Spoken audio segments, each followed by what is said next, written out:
ఏపీలో నామినేషన్ల పర్వం ముగిసింది. చివరి రోజు కావడంతో భారీగా నామినేషన్లు దాఖలయ్యాయి. ప్రధాన పార్టీలతో పాటు కొందరు స్వతంత్రులు కూడా నామినేషన్లు దాఖలు చేశారు. ప్రకాశం జిల్లాలో మాజీ ఎమ్మెల్యే ముక్కు ఉగ్ర నరసింహారెడ్డి నామినేషన్ దాఖలు సందర్భంగా సందడి వాతావరణం నెలకొంది. ప్రకాశం జిల్లా కనిగిరిలో కూటమి అభ్యర్థిగా మాజీ ఎమ్మెల్యే ముక్కు ఉగ్ర నరసింహారెడ్డి నామినేషన్ దాఖలు చేశారు. నామినేషన్ దాఖలు చేయడానికి ముందు ఆలయానికి వెళ్లి ప్రత్యేక పూజలు చేశారు. అనంతరం మసీదు, చర్చిలో కూడా ప్రత్యేక ప్రార్థనలు నిర్వహించారు.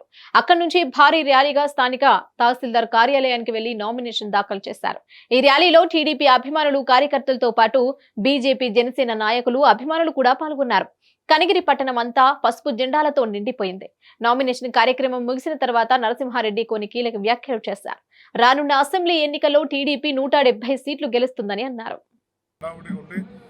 మొన్న ఇటీవల పార్టీ మీటింగ్ ఉండి కూడా మేము ఆహ్వానించడం కూడా కొద్దిగా ఓన్లీ మెసేజ్ ద్వారా పంపితేనే ఇంత తండోపతండంగా వచ్చిన ప్రజలందరికీ నా బాధాభివందనాలు తెలియజేస్తున్నా. నా జన్మ కూడా ధన్యమైందని భావిస్తున్నాను. మరి ఈ స్పందన చూస్తుంటే దాదాపు 170 సీట్లు వైనాట్ అంటున్న మా చంద్రబాబు గారి మాట ఈ తెలుగుదేశం ప్రభుత్వం 170 సీట్లు గెలుస్తారని ఆశిస్తున్నాం. మరి ప్రజలు ఈ విధంగా వచ్చిన తర్వాత నా బాధ్యత పెరిగింది. రేపు గెలిచిన తర్వాత ఈ ప్రాంతంలో ఏవైతే సమస్యలు ఉన్నాయో అవన్నీ త్వరితగతిగా ప్రభుత్వం ముఖ్యమంత్రి గారి దృష్టికి తీసుకెళ్లి ఆ సమస్యల మీద పరిష్కరిస్తామని తెలియజేస్తుంది.